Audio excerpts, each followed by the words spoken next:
Good morning, everyone, and welcome back to Coffee and Headlines. This is our daily get-together live here on Facebook every morning at 10:30, where we exchange headlines, comments, ideas, questions, topics, suggestions about how to have an awesome life here in Puerto Vallarta as a community of English-speaking locals. It is always a pleasure to get together with you. And if this is your first time, it is great to see you. My name is Paco. And if you would like to let us know that you are new, we would love to welcome you. And we can do this by asking you to please write the word new in your comment. And we will be so very happy to welcome you to this little cluster of locals and some people that join us and follow us from afar. But the common thread here is that we're looking at what's going on in Puerto Vallarta. We're trying to get closer to Puerto Vallarta, the Mexican culture, the Mexican way of life, so that we can enjoy it better. So if this is something that you would enjoy, feel free to click on the subscribe button. If you're on YouTube, if you're here on Facebook, feel free to like the page or follow the page so that you can be notified of when our broadcasts take place. But know for certain that we're always here at 10:30 in the morning every single day. For starters, I see a couple of new friends. Excellent. Jonathan, welcome to Coffee and Headlines. Please get yourself comfortable, grab yourself a cup of coffee, and we'll be on the road in a second. Steve, welcome to Coffee and Headlines. How nice to see new friends that join us, etc. And Can you tell that my flow is not quite together yet? I'm just waking up, and it's this cold weather that is making me feel all out of sorts. I mean, cold. It is cold for Puerto Vallarta. I know that other parts of the world, they're used to this kind of business, but not here. You know, we're wimpy. For us, 20 degrees Celsius is really, really chilly. And I should know better than to feel cold because, I mean, I lived in Boston for 20 years. There's me in Boston in front of my Jamaica Plain home. I've dealt with snow. I just don't remember it anymore. So, yes, it is really cold, but you know, I'm still happy that I can wear my t-shirts and not feel entirely cold. But it is freezing. It is freezing. Let me very quickly take a look at who's joining us this morning. It's always great to say some good mornings to our friends. Claude, is always a pleasure to see you. William is joining us from Emiliano Zapata. This is wonderful. Linda is in Yakima, as always. Jonathan is in El Centro. Michael, have I got something for you today? And no, you don't have to sing this, but you are definitely going to get a kick out of this morning's musical selection. Let's see. Has anyone else been chilled to the bone in PV? Judy, I'm cold. I'm cold. I wanna run my crock pot all day long. I want to light candles. I want to, just do nothing other than watch Netflix and just stay indoors. Luna, who is joining me, of course, as usual, has also been a little bit on the, I know, don't look at me. I didn't invent the cold. It has nothing to do with me. She gives me that look as if, what the fuck are you doing with the weather? It's not me. Okay, let me leave. Since Michael wants to see Luna, let me leave her on just for a little second while we're doing our welcomes. There she is. Let's see. What else do we have here? Yes, we welcome Jonathan to the cluster. We welcome anyone to our cluster, anyone that wants to learn more about Puerto Vallarta and how we live and how we think and where we eat, what we do from day to day, as opposed to folks that just come here as tourists. Um, we are locals. At least the most part of us are locals. Um, Tapia, first day of stay at home order for the next 3 weeks here in South California. Be patient. Be patient. That's all I can say. Be patient and stay safe. My dear friend Earl from Boston remembers my Jamaica plane home. Oh, it's been a while, but I do remember snow.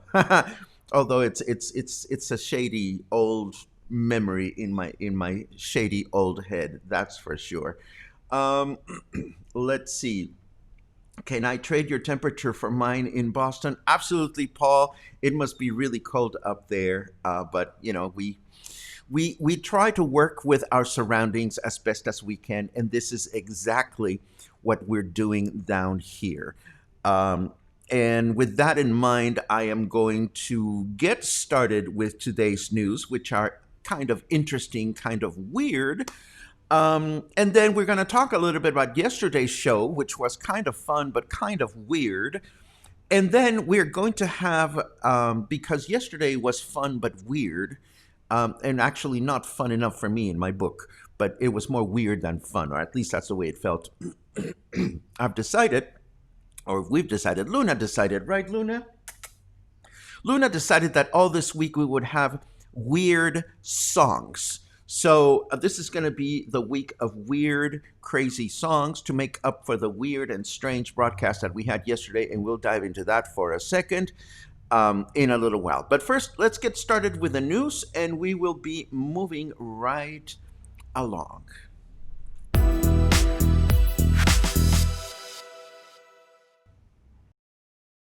Well, for most of our recent past Mondays, or well, for most Mondays in the past few months, actually, we have been having weekly updates from our governor Enrique Alfaro. This morning there was no update.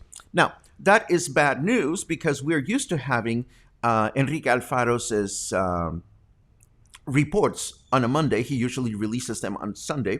But the good news is that we know what we need to do. You know, it hasn't changed. It's the same thing as it's always been. What do we need to do? We need to wear our face mask. We need to maintain some safe distance between ourselves and other people. We need to avoid large crowds, and we need to wash our hands on a fairly regular basis. If we come into an environment or a place that we don't, where we don't feel safer or comfortable, all we can do or all we have to do is turn around and walk away. If Governor Alfaro gives us some kind of update to do during the day, we'll be certain to bring it on tomorrow morning. But we do have some COVID-related news. This is unfortunate to report that, according to this article from Contralinea, they decided to pay a visit to the airport. And they were not so crazy about what they saw, and for that matter, neither would I be if I was traveling to Puerto Vallarta. Apparently, the sanitary measures are becoming a little lax at the airport. This particular article reports that once you walk into the airport, there are people checking you out, but not necessarily taking your temperature. There's no disinfection sanitizing rugs as indicated by law here in Mexico. And according to this report, once you go upstairs, there are no people verifying your health. So I don't know if this was just a bad day in which these folks went and checked out the airport. The only thing I can suggest to you is what we always talk about. You know, take good care of yourself, make sure that you are well protected, that you feel safe, and that you keep your distance from other people. And hopefully articles like these will ruffle a few feathers, at least at the airport, so that the airport can do what they need to do to make sure that the proper sanitary measures are being followed. Also, a few days ago, we reported that Highway 200 that connects us to the north points of the city was being closed temporarily to allow for some work that allows the old highway to connect with the new highway between Sayulita and La Cruz de Huanacaxtle.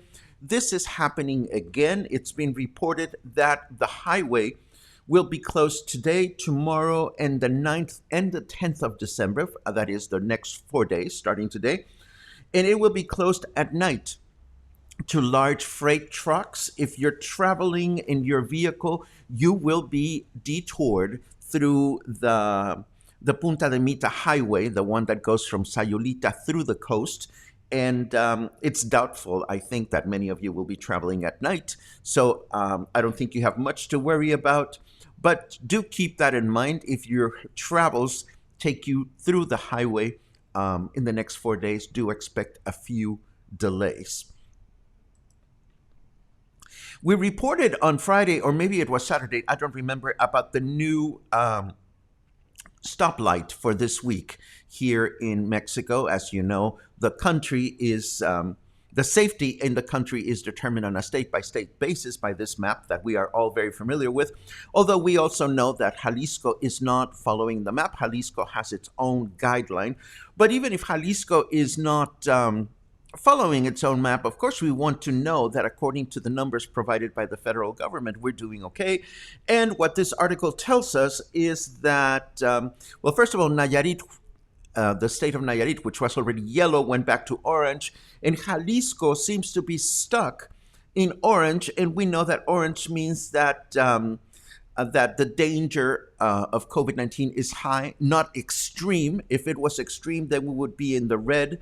And there's 2 states in the red right now, but of course not us. But the point that I'm trying to make here is that despite our best efforts as Jaliscienses to do what we can to drop down the numbers for COVID in our state, this is not happening. But or at least it's not happening enough for the federal government to put us in a better color on the stoplight. So what does that mean for us? Exactly the same we've been saying all over and over and over again, which is, we need to follow the safety guidelines. And for better or worse, that's all we can do. I also want to report that Norwegian Cruise Line has announced that they will not be returning to Mexico's Pacific Riviera until April. And it is in the month of April that they will start, they will go back to bringing their Norwegian Bliss vessel that is going to do the usual schedule, starting in Los Angeles and making stops in Puerto Vallarta, Mazatlan, and Cabo San Lucas. So if you wanted to reach Puerto Vallarta by cruise ship, pretty much the only option that you have at this point is Disney Cruises, who have announced that they're going to resume their cruises in January. That may or may not be the case. We hope that it is, but at the same time, we're mindful of the fact that going on a cruise just doesn't seem as appetizing right now. Let me take a quick look at your comments, and then we can continue moving on with the rest of the broadcast. Ligia Hall asks, Paco, have you heard that most Uber drivers have switched to in-driver service instead? One, if the Uber drivers told us longer waits for Uber. Ligia, I have not heard this because I have not seen it publicized or printed in any of the news sources that I follow. If that's what you heard from one Uber driver, I respect that, but we are in the habit of sharing information here that comes from trustworthy sources. I have noticed that longer waits seem to happen at certain times of day, but yesterday I took an Uber back home and I spoke with the lady driver, and she told me that she was having a great week. She was having a lot of work, and we commented on how, at this time of year, there is an increase on passengers taking Uber. Uber continues to be my preferred personal method of transportation. So the short answer to your question is no, I had not heard that. And hopefully that will not be the case, because InDriver seems like a strange arrangement for me. On InDriver, I don't know if you're familiar with that other platform. InDriver allows you to say how much you want to pay for a service, and so it's kind of like a bidding system, which to me demeans the service. And that's just my personal opinion. I don't walk into a restaurant saying, "Well, that's a lovely steak. I'm willing to pay 150 for it. Will you serve it for me for dinner?" That's not the way business works. But apparently, that's the way InDriver works. Good for them. I am sticking to Uber. Let's see, what else do we have? Renee Sproles, happy birthday. If today is your birthday, we wish you a happy birthday, of course. Let's see. Steve is right. Social distancing on a cruise would be a bit challenging for sure. Brian asks, what is InDriver service? I believe I just described it. It's just another taxi platform. You can download their app on your phone, and that's a choice. That's a choice. And Ligia comments more about the service. Again, it's not. I haven't used it, but I don't think it is as sophisticated as the Uber service. Of course, the Uber service is a lot more comprehensive. They do take more percentage off the driver's cut after each ride. So I personally am mindful of that, and I always try to tip generously, particularly if the Uber driver that took me from one place to another was a good driver, and they usually are. I've only had one problem with an Uber driver since the pandemic started, and other than that, I've always had excellent service. Bob complements this information. You are not insured when in an in-driver car. This is good to know. Again, it's a matter of weighting the options. Let me switch over to the weather, and then we continue on with the rest of the broadcast. Bam!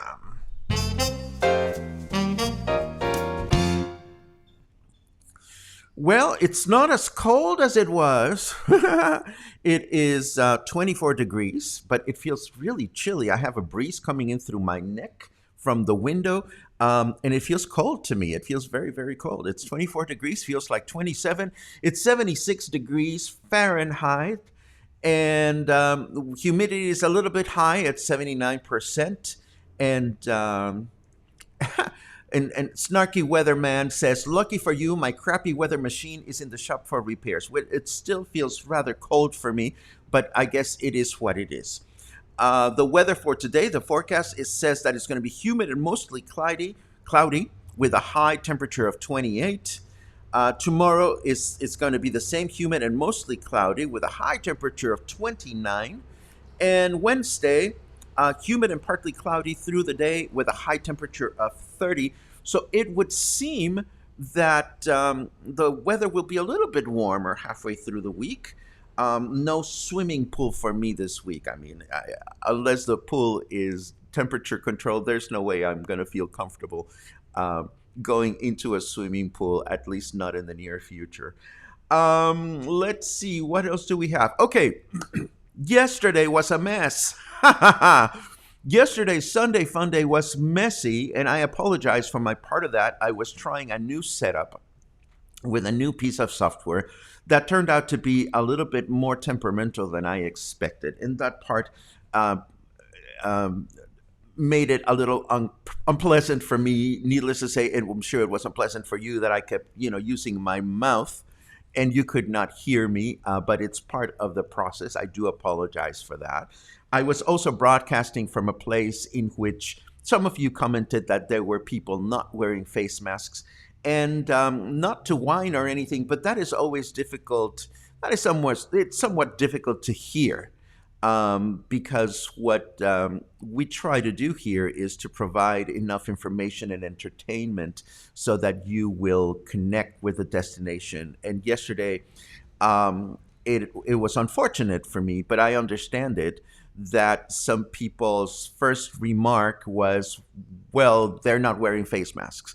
And I can understand where that's coming from, I think, because if I'm concerned about my surroundings, if I feel worried about whether I'm going to be okay or not, needless to say, the first thing that I would be concerned is, are people around me wearing face masks? And I can see that. From the flip side of that, from the point of view of the people or the person that is standing in front of the camera, and you're trying to serve a nice experience, it is a little bit discouraging. I have to say it. It is a little bit discouraging that you try to prepare something wonderful, and the first comment that comes out is, well, but they're not wearing face masks. Um, and I thought about that long and hard all through the day, and I realized, well, I am at fault too, because, I shouldn't take it personally that people walking around me, some people were not wearing face masks, and you did not necessarily know that the stairs that go up and down Hotel Mercurio are open. It's an open space, so if people are walking up and down without face masks, it's tolerable, and it's part of what happens at this particular venue. And that may be okay for some, and that may not be okay for others. But I appreciate remarks like this. Thank you very much, Karen. And I appreciate remarks like that. Thank you very much, Karen. What all we try to do here is communicate and entertain and connect. And that's exactly what we're going to try to continue doing moving forward. But the fact remains, yesterday was not nearly as funny or enjoyable for myself as I would have hoped it would have been, and I can only imagine it may have not been enjoyable for some of you. So what's going to happen for the rest of the week is, because yesterday was weird and not funny enough, we're going to spend the rest of the week enjoying weird and funny songs through the entire week. Today, I'm going to present one of my favorite weird songs of all times. And my dear friend Michael, since you're an opera singer, no, this does not have to be a choice for you to sing. But if you haven't heard of Mr. Trololo, you absolutely have to hear about him. I am going to introduce you to him right now. Boom. Check him out. This is none other than Eduard Khil. And Eduard Khil is responsible for one of the funniest, weirdest songs you can ever hear. He was, because he's dead now, Eduard Khil was a Russian baritone singer.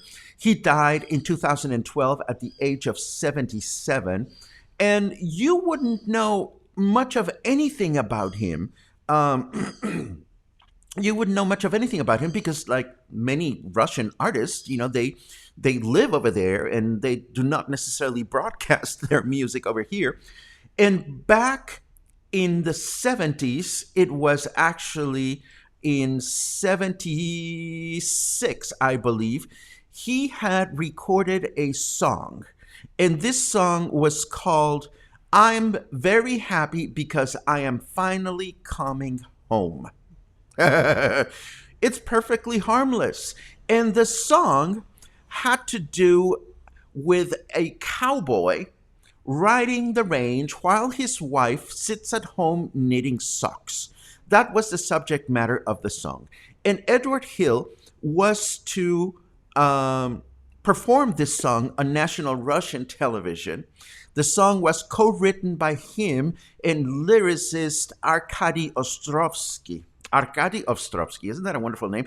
So he has this song about a cowboy, a Russian cowboy? Maybe, maybe not. Maybe the cowboy was too American. The bottom line is that right before the broadcast was about to start, they find out, well, you cannot sing that song because Russian censors are going to censor the song, so people will not be able to enjoy it. So what do you do when you're about to sing a song on national Russian television that you know is going to be censored? Well, you just don't sing the part that is going to be censored. So instead of singing the lyrics of the song, he ended up just singing the whole thing using syllables. And most of the song has a verse that starts with "Trololo, and that's all you hear through the song. It is the funniest, kitschiest thing you've ever heard if you have not heard the Trololo song. Well, this Trololo song that I tell you about was buried in the world of videotape and nobody heard about it. And then it surfaced on YouTube in 2010. Somebody posted in YouTube and the song went viral. Stephen Colbert loved it. A bunch of artists, all of a sudden, this singer, Eduard Khil, started getting fan mail after decades of being forgotten or unknown. And of course, at the time, he was inspired, or it was suggested that he should um, go back to performing and so forth and so on. And he, at that point in his life, he chose not to continue performing. But the video for the Mr. Trololo song is out there, and it is a trip.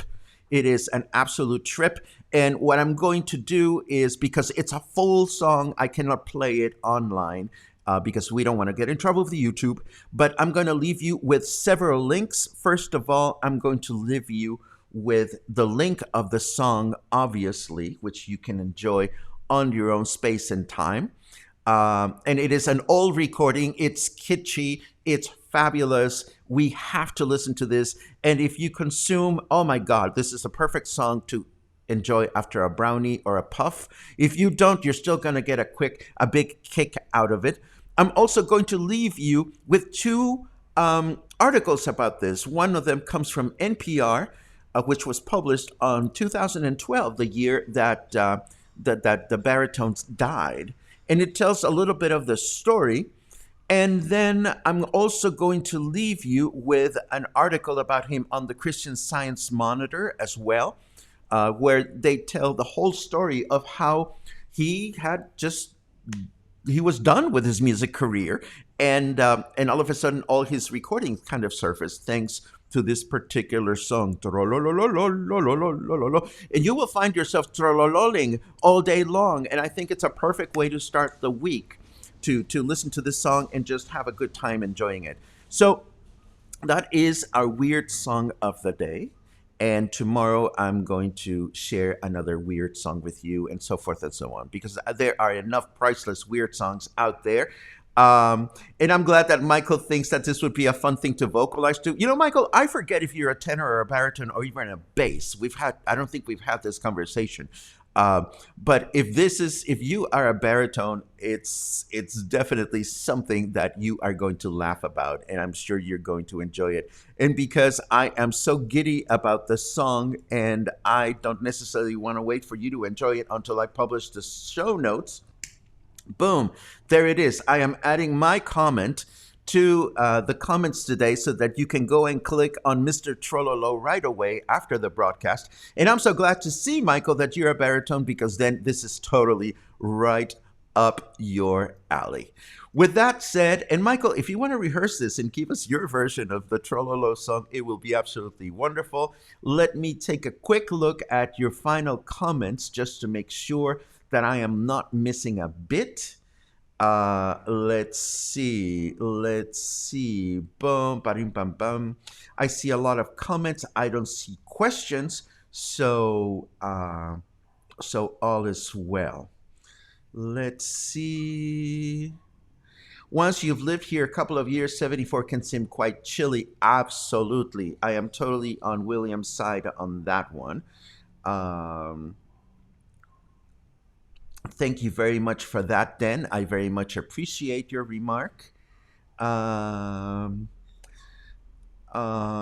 Kimberly says some people unfortunately have gotten dogmatic, meaning rigid in beliefs for their masks. You know, I don't know that I can put it into words, Kimberly, but I'm going to share something that I read this morning that made me think about this whole business as to how we react to comments online. There's a Facebook group here in Puerto Vallarta called Puerto Vallarta We Live Here. And that's one of the groups that I do enjoy reading, because it seems for the most part to be genuine back and forth about people that live here that are looking for solutions to living here. And this morning I read about this lady that said, my dog is missing. She was not wearing a collar. If you've seen my dog, help me. Now, what would I expect if I published something like that? I would expect something like good luck, or we haven't seen it, but we'll be happy to look after it, and we're sorry for your loss, da, da, da. I would expect empathy. And one of the people that responded to her responded with 3 words: why no leash? And she was chewed. She was chewed alive. She was like, you should be wearing a leash because you showed no empathy to this woman who lost her pet. And I think what happens is sometimes when we write things online, we forget about how they're going to be perceived at the other end. Typing comments is a tricky business because it's difficult to convey sense of humor or convey sarcasm and things like that. So I know that I always try to be as mindful of the way I communicate, but to have an expectation is of how people are going to communicate back is kind of like brewing disappointment. So my lesson for myself and hopefully for other people is that we need to balance our expectations with disappointment and learn to navigate this world, especially now that we use so much the online comment and the online dialogue as a way to touch base with other people. Um, but that's just me. I hope that this is all useful. I hope that it is inspiring for everybody. Mask wearing, how can that be so controversial during an airborne pandemic? That's a huge mystery, Steve. I don't know how the mask became a symbol of God knows what. For me, it's so very easy to wear. And Lee asks, Hola Paco, please help me learn about the mask policy in Nayarit, Nuevo Vallarta. I don't know what the mask is for Nayarit, Nuevo Vallarta. All I know is that here in Jalisco, we are expected to wear it outside at all times, and we are expected to wear it inside in businesses. That's what I would do, and that's what I would recommend to everybody or anybody, regardless of the state line. I was disappointed yesterday when I heard reports of a dear friend of mine, somebody that I trust and whose concern level about the pandemic is pretty similar to mine. She went shopping at the La Cruz farmers market, and she was horrified that there were a lot of foreigners out there not giving a shit about the face mask. And vendors as well. So, I mean, am I going to be going to the La Cruz farmers market in the near future? Certainly not. So it is a personal thing. Other people might feel comfortable with that, and that's okay too. So, Lee, back to your question. Unfortunately, I don't keep track of what's going on in Nayarit or Nuevo Vallarta. All I can say is that all that I can convey to you is to follow the guidelines that seem to be working here. I personally would not want to be out and about without a face mask, and I wear it all the time. Let's see. Let's see. Comments are really tricky. Absolutely. But we know what that happens. And yes, Stephanie, I know that yesterday you were being sarcastic and it didn't come across that way. I totally get it. No hard feelings or anything. But that's part of the things that we need to learn. You know what I mean?